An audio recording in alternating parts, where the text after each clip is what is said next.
3 दिसंबर मध्य प्रदेश चुनाव में वो तारीख जो सूबे की सियासत में नई सुबह लेकर आने वाली है। 3 दिसंबर को यह तय होगा कि प्रदेश में फिर कमल खिल रहा है या 2018 की तरह फिर कमलनाथ आ रहे हैं। कई सवालों को समेटे 3 दिसंबर का दिन चौंकाने वाला होगा। दावे, वादे, रैलियां, रोड शो और दिग्गजों की मेहनत का नतीजा चुनावी नतीजों के साथ सामने आएगा। चुनावी मुद्दे और नैरेटिव्स कितनी पैठ बना पाए, ये भी पता चलेगा कि किसकी रणनीति और जमीन पर काम कमाल दिखाएगा। सभी सवालों के जवाब 3 दिसंबर को पता चल जाएंगे, लेकिन प्रदेश के दिग्गजों का विजन बिल्कुल क्लियर है। अपनी पार्टी के साथ मध्य प्रदेश के भविष्य को लेकर 4 बार के सीएम शिवराज सिंह चौहान और 2018 में कांग्रेस को 15 साल बाद सत्ता में लाने वाले कमलनाथ क्या सोचते हैं, ये उन्हीं से सुनिए।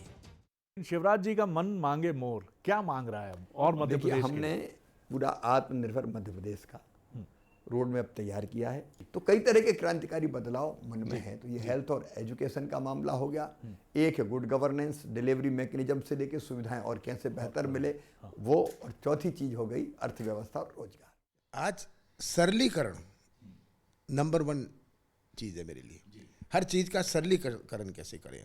जब मैंने कहा था 100 यूनिट 100 रुपये, अब उसके लिए किसी को 10 कागज़ देने पड़ेंगे, कहेंगे ये भी लाइए, ये सर्टिफिकेट लाइए। मैंने कहा जो बिल लाएगा 100 यूनिट का, हाँ वो कितना बड़ा उद्योगपति होए, उसके भी हम माफ़ करेंगे। मुझे बिल से मतलब है, तो सरलीकरण भी बहुत ज़रूरी है।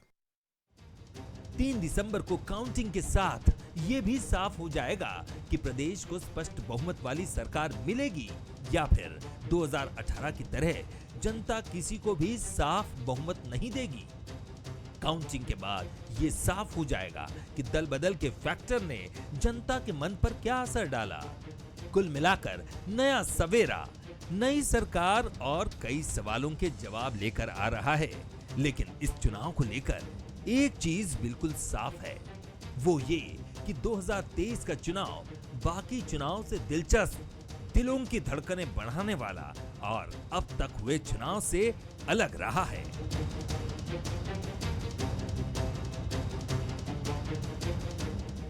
बंसल न्यूज के सवाल नंबर 1, क्या एमपी को स्पष्ट बहुमत वाली सरकार मिलने जा रही है?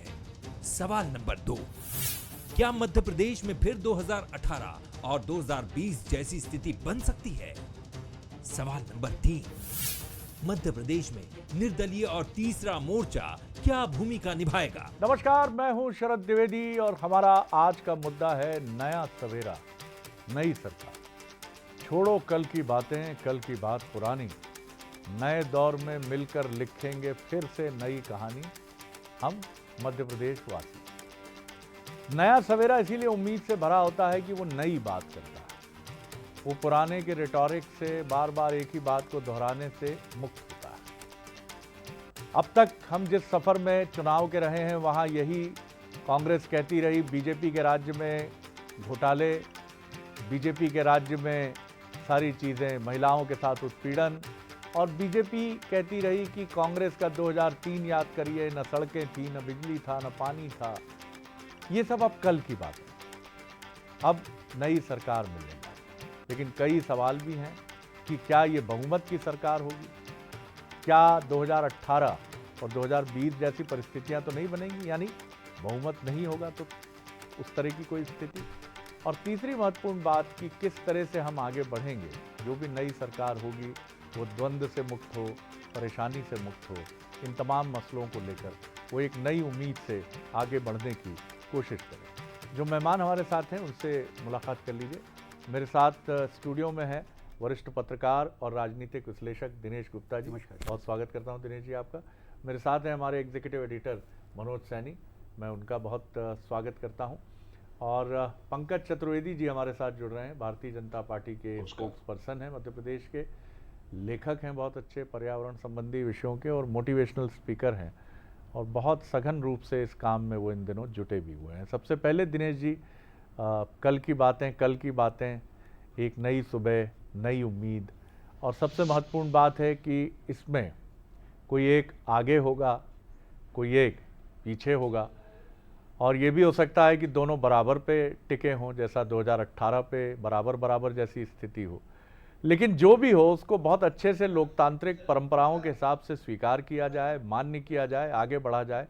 कैसे देखते हैं आप नया सवेरा, नई सरकार? लोकतांत्रिक परंपराओं के हिसाब से चलते तो 2018 का भी जनादेश कोई बहुत बुरा जनादेश नहीं था कि जिसके लिए आपको 20 दोहराने की जरूरत पड़ती, क्योंकि एक दल के पास ज़्यादा सीटें थी, उसने किया।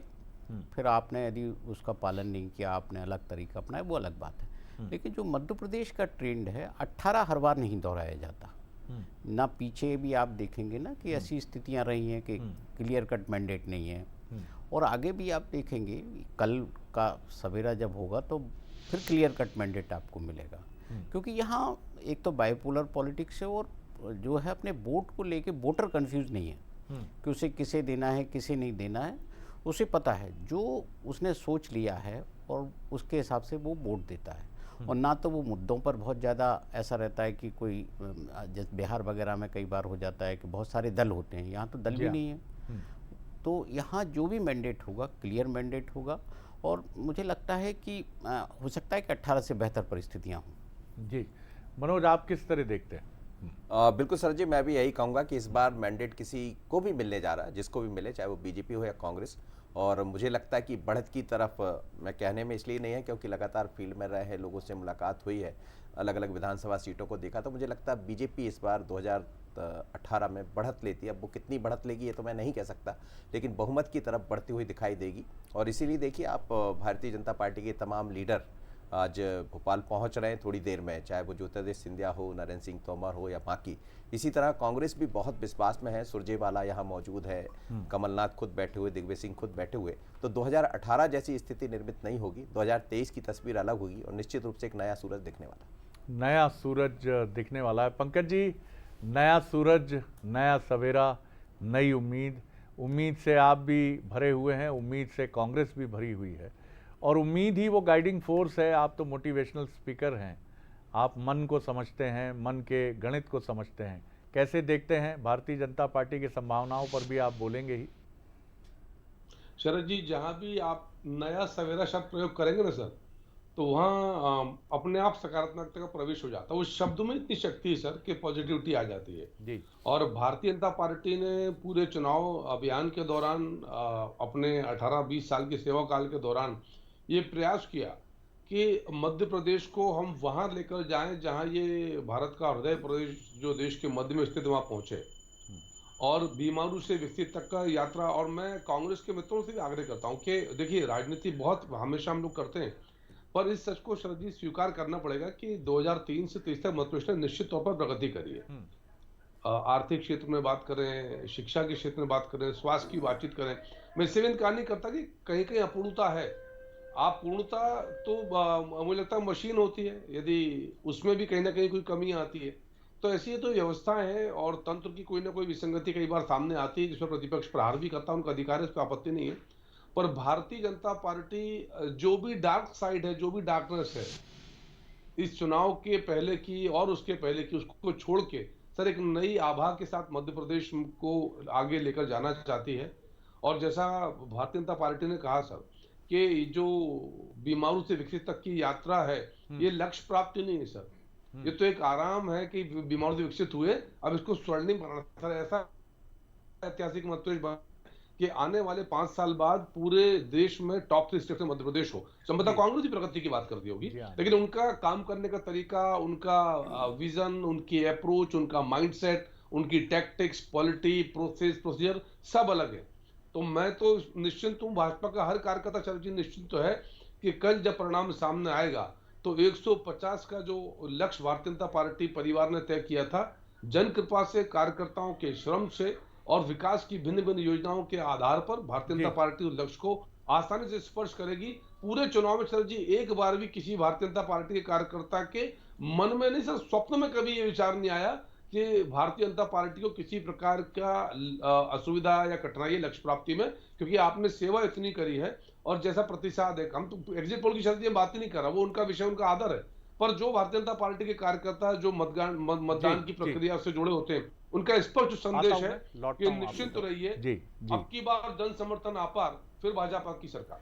चलिए, आत्मविश्वास से भरे प्रतीत होते हैं बीजेपी के लीडर पंकज चतुर्वेदी जी, और मेरे साथ जुड़ गए हैं अब्बास हफीज साहब, उपाध्यक्ष हैं कांग्रेस मीडिया विभाग के। बहुत स्वागत करता हूं अब्बास हफीज साहब। और आपने तो कॉन्फिडेंस, मैं आज सुबह दोपहर में जब हम बात कर रहे थे तो मैं कह रहा था ये तो राजकुमार का अंदाज है कि सुनो कमलनाथ आने वाले हैं, और आपके पोस्टर्स लगे हैं और आपने लगवाए हैं कमलनाथ जी के कि सुबह होते ही कमलनाथ जी की सरकार, कांग्रेस की सरकार, और लड्डू वगैरह भी बन रहे हैं आपके यहाँ, मिठाइयाँ भी। जी शरद जी, सिर्फ मैंने ही नहीं, अब भले ही मुझे दिखाने का बहुत नहीं, हम जानते हैं ये चीज़ हम अच्छा रहा जी, कि मैं देखा गया, लेकिन ज़्यादातर लोगों ने, बहुत सारे अलग अलग हमारे प्रदेश के कोने कोने में कार्यकर्ताओं ने आज से ही जश्न की तैयारी शुरू करी, और भी साथियों ने लगाया, क्योंकि बहुत स्पष्ट है, मैंडेट बहुत स्पष्ट है और बहुत आश्वस्त हमें जनता की तरफ से किया गया है, और ये परिवर्तन का चुनाव था, ये हम सब ने देखा।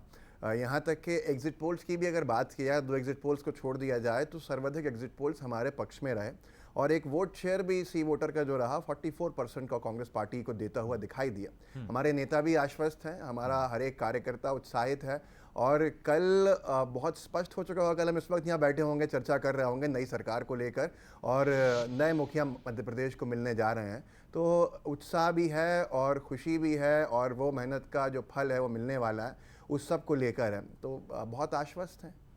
जी, चलिए, बहुत शुभकामनाएं आपके भी आश्वस्ति भाव के लिए, और पंकज जी के भी लिए। पंकज जी के यहाँ मिठाइयाँ बननी वहाँ भी शुरू हो गई होंगी, पंकज जी आपके यहाँ भी? सर, हम तो कांग्रेस को ही मिठाई खिलाएंगे सर, जैसे मैंने आपसे कहा सर कि मैं ऐसा सर व्यक्तिगत और संस्थागत तौर पर दोनों में मानता हूँ सर जी, कि जो चुनाव की प्रतिस्पर्धा है सर, वो परिणाम के बाद समाप्त हो जाना चाहिए। जी जी, नहीं, हम तो क्योंकि चाहते हैं कि साहब ऐसा मंजर हो कि आप दोनों एक दूसरे को मिठाई खिलाएं, और मैं तो अक्सर मजाक में कहता हूं कि 2.5 साल अगर टाई हो जाए तो 2.5 साल आप रहे और 2.5 साल ये रहे, जिससे दोनों मुस्कुराएं और बड़ा आनंद छाया रहे, लेकिन ये सब कल्पना की बात है। दिनेश जी, सर, विषय मतप्रदेश के 8 करोड़ लोगों का शरद जी जी विषय कांग्रेस और भारतीय जनता पार्टी का होता तो कोई विषय था ही नहीं सर, वो तो हम लोग राजनीति करते रहते, पर ये विषय मध्यप्रदेश के 8 करोड़ लोगों का है, इसलिए मिठाई कल सर मध्य प्रदेश की होगी। और जैसी भारतीय जनता पार्टी का आह्वान था कि हम 3 दीप पर्व मनाएंगे, धमाके मिठाई सब करेंगे, एक 12 तारीख को जिस दिन दीपावली थी, हमारी खुशी में आप शामिल होंगे, हमें कोई आपत्ति नहीं है, हमारी खुशी में शामिल होने जा रहे हैं, और जब 22 तारीख और आपको हम बुलाएंगे। ये मध्य प्रदेश की परंपरा का हिस्सा है। दिग्विजय सिंह जी से एक बार हमारी बात हुई थी, तो उन्होंने कहा कि मैंने बीजेपी की पूरी एग्जीक्यूटिव को, जब मैं मुख्यमंत्री था तो मैंने आमंत्रित किया मुख्यमंत्री निवास में, अटल जी आडवाणी सहित पूरी, जसवंत सिंह, मुरली मनोहर जोशी, और इसके लिए उन्होंने पहले राजमाता विजयराजे सिंधिया जी से परामर्श किया। शायद दिनेश जी तो प्रत्यक्ष प्रमाण होंगे उस समय तो। और इतना ही नहीं पंकज जी, भारतीय मजदूर संघ के भी वो मेजबान बने। जब भोपाल में उनका एक नेशनल कन्वेंशन हुआ था, मेरे ख्याल से तब दत्तोपंत ठेंगड़ी जी हेड करते थे। कमलनाथ जी जब बने मुख्यमंत्री, शपथ में सबको आमंत्रित किया, शिवराज जी प्रथम पंक्ति में थे उसमें, तो मुझे लगता है दोबारा हम उसको दोहराने वाले हैं, कमलनाथ जी को आमंत्रित हम करेंगे, तो अभी से निमंत्रण दे रहे हैं, आइएगा जरूर। हम भी कमलनाथ जी को आमंत्रित करेंगे, प्रथम पंक्ति में हम तो आपको आमंत्रित कर चुके, आइएगा जरूर। पंकज जी भी जानते हैं कि सिंधिया जी जब कांग्रेस में थे और शिवराज जी अपोजिशन के अहम लीडर थे, तो एक बहुत ही गुडविल जेस्चर के तहत सिंधिया जी करीब 45 मिनट शिवराज जी के साथ उनके निवास पर रहे थे, और जिसकी अब चूंकि राजनेता मिलते हैं तो राजनीतिक निहितार्थ तलाशे जाते हैं। 21 जनवरी 2021 की तारीख थी सर वो। अरे वाह सर, तो ये मध्य प्रदेश की परंपरा है, ये मध्य प्रदेश का वो भाव है। जी हाँ, और जिसको पंकज जी को और अब्बास हफीज साहब को उस मशाल को पकड़ के आगे ले जाना। दिनेश जी, चुनाव की तरफ अगर मैं आऊँ, आप कैसे देख रहे हैं, कहाँ खड़ा है ये चुनाव? क्योंकि आप इतना 4 दशक का पत्रकारिता का आपका अनुभव है, एग्जिट पोल छोड़ दीजिए, बहुत अच्छी बात कही, मैं पंकज जी से सहमत होता हूं कि ये छोड़ दीजिए, लेकिन आप कैसे देखते हैं चुनाव को? जी, मध्य प्रदेश में एक नई तरह का पॉलिटिक्स थी, जो जैसे फ्री बीज पॉलिटिक्स कहते हैं ना, मध्य प्रदेश ने ये सब नहीं देखा था। दक्षिण भारत में चलता रहता है, क्योंकि मध्य प्रदेश में खाते में पैसा आ रहा है, सरकार पैसा डाल रही है, ऐसा तो कोई सोच नहीं सकता था ना कि ऐसा कुछ होने वाला है। और फिर दूसरी पार्टी भी करी कि हम देंगे।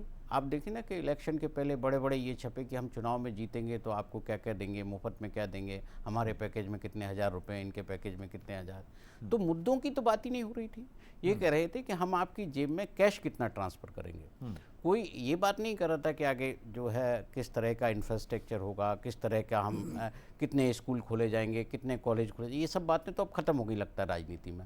अब जो बात है वो यही है कि हम कितना फ्री देंगे। और ये फ्री पॉलिटिक्स का टेस्ट है। मतलब ये केवल आप मध्य प्रदेश नहीं, आप पूरे हिंदुस्तान की जो राजनीति है आगे ये इससे दिशा तय होना है कि ये लोगों को ये इस तरह की जो स्कीम्स है वो सूट करती हैं या नहीं, इस पर वोट करते हैं कि नहीं। फिर आगे की जो राजनीति होगी, आगे जो राज्य हैं, जो अभी तक बहुत सारे राज्यों ने इस पॉलिसी को अडॉप्ट नहीं किया है, फिर वो चुनाव से पहले इसी तरह की अपने यहाँ स्कीम लेके आएंगे।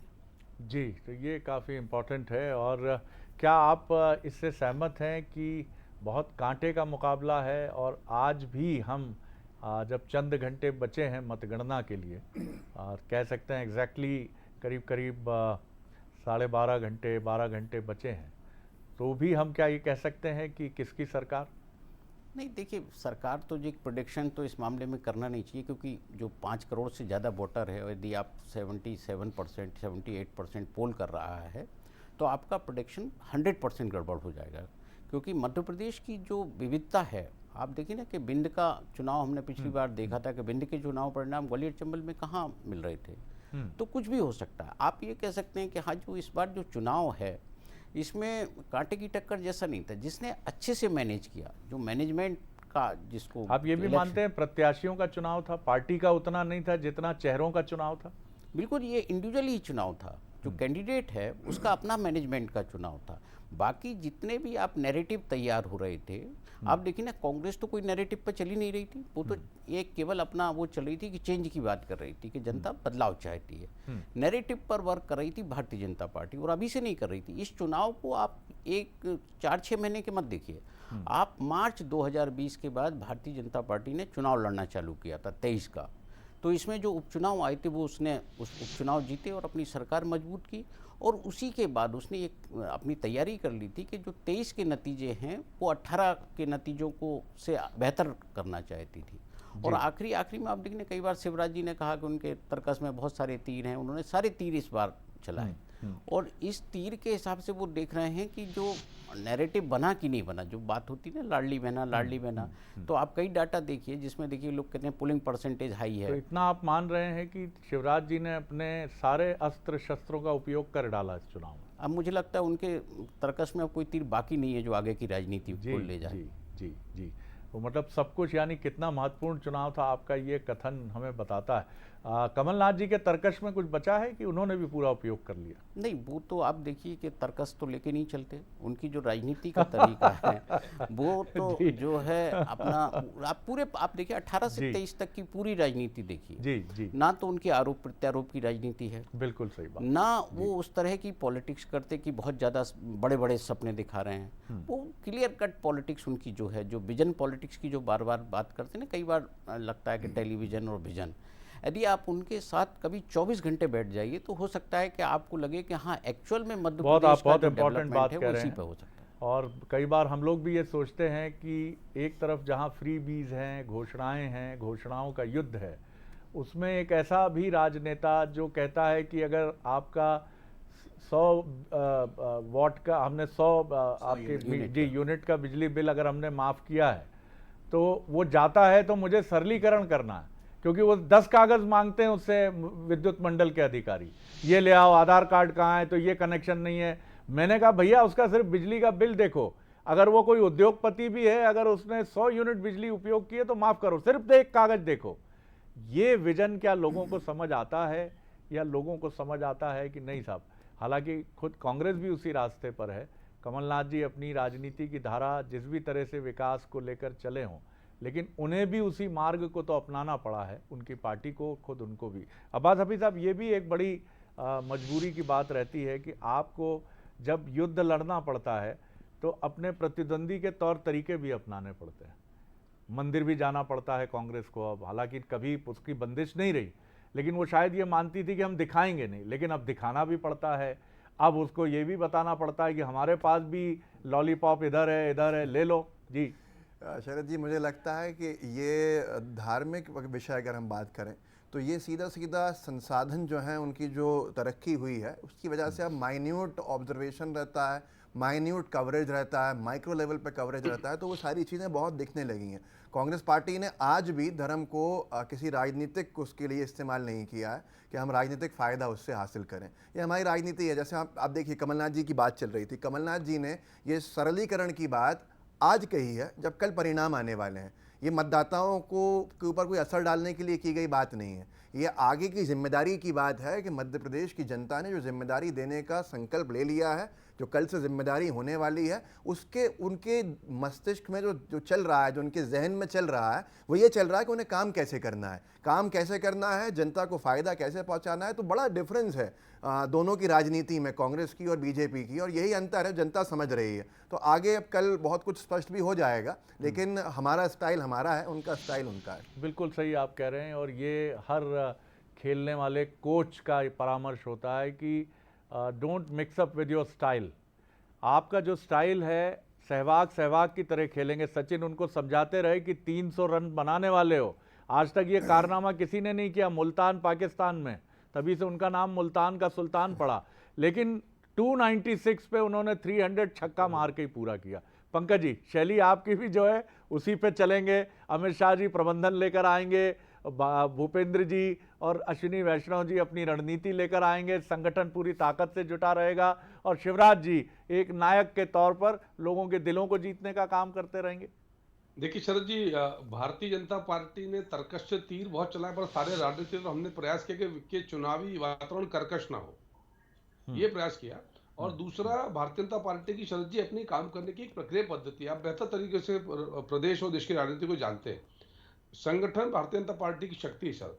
हर भारतीय जनता पार्टी का कार्यकर्ता नाम कमल, पहचान कमल, निशान कमल इस भाव के साथ काम करता है, तो उसमें ऑटोमेटिक पावर आ जाती है सर। उस पावर के साथ काम किया सर। चलिए, यही आपकी शक्ति है सर, यही महत्वपूर्ण। मनोज, कंक्लूड आपका करते हुए। कल का दिन, रविवार का दिन बहुत महत्वपूर्ण, लोग अदरक की चाय पीते हुए, मौसम का आनंद लेते हुए, और आनंद के साथ आज वो भी सोच रहे होंगे किसकी सरकार। सरकार उनकी है, हमारी है, क्योंकि सरकार किसी दल की भले ही हो, लेकिन वो मध्य प्रदेश की है, हम सब की है। सलाम है उस सरकार को, और बहुत शुभकामनाएं बीजेपी और कांग्रेस को। जी मनोज। शरद जी, सबसे महत्वपूर्ण तो ये चुनाव इसलिए रहने वाला है कि ये नई पीढ़ियों को गढ़ने वाला चुनाव होगा। आगामी दिनों में जब 2028 की तरफ हम बढ़ रहे होंगे तो 2023-28 को तय करने वाला है। दूसरी बात यह है कि यहाँ कई तरह के नए प्रयोग हुए हैं, तो यहाँ से केस स्टडी भी बनने वाली है। ये चुनाव केस स्टडी का होगा, क्योंकि भारतीय जनता पार्टी ने कुछ नए प्रयोग किए हैं। दो बड़े नेता कांग्रेस के, दिग्विजय सिंह और कमलनाथ, जिस तरह का साथ दिया दोनों ने एक दूसरे को, तो मुझे लगता है इस पर भी चर्चा होगी। तो ये चुनाव अभी तक के चुनाव का सबसे अलग होगा, और ये लिखा जाएगा इतिहास में। बिल्कुल। और लेकिन मेरी भी एक विश छोटी सी मैं रख लेता हूँ आपके सामने। मैं चाहता हूँ कि अब अगली जनरेशन को मैं देखूँ। मैं कोई बहुत बूढ़ा नहीं हो गया हूँ, लेकिन मैं चाहता हूँ कि पंकज चतुर्वेदी को मैं विधायक या सांसद बनते हुए देखूँ, मैं अब्बास हफीज़ साहब को विधायक या सांसद बनते हुए देखूँ, क्योंकि मैं भी ये चाहता हूं कि मेरे मध्य प्रदेश की, हमारे मध्य प्रदेश की, हम सब के मध्य प्रदेश की वो पीढ़ी भी अब सामने आए, जो पीढ़ी एस्पिरेशनल पीढ़ी है, आकांक्षा से भरी है। लेकिन मध्य प्रदेश में इतने प्रतिभा संपन्न राजनेता बीजेपी और कांग्रेस में हुए कि थोड़ा इनकी कतार लंबी हो गई सर। तो मैं चाहता हूं कि अब कतार के बाद इनके हाथ में भी टिकट थमा दिया जाए और कहा जाए कि हमने तो जो किया बहुत अच्छा किया, और आगे हमेशा करेंगे ही, हमारी भूमिका समाप्त नहीं होती है, लेकिन अब आप बढ़ाओ अपने मध्य प्रदेश को। बहुत शुभकामनाएं 2023 से 28 और 29 की इस पीढ़ी को, कि 40 से 50 की उम्र वाली ये पीढ़ी आए और मध्य प्रदेश, हमारे मध्य प्रदेश को गढ़े। बहुत धन्यवाद पंकज जी, बहुत धन्यवाद करता हूँ अब्बास साहब, बहुत धन्यवाद दिनेश जी, बहुत धन्यवाद मनोज जी। बने रहिए बंसल न्यूज़ पर। आगे देखिए छत्तीसगढ़ का एक्सक्लूसिव बुलेटिन, मोर माटी मोर खबर। नमस्कार।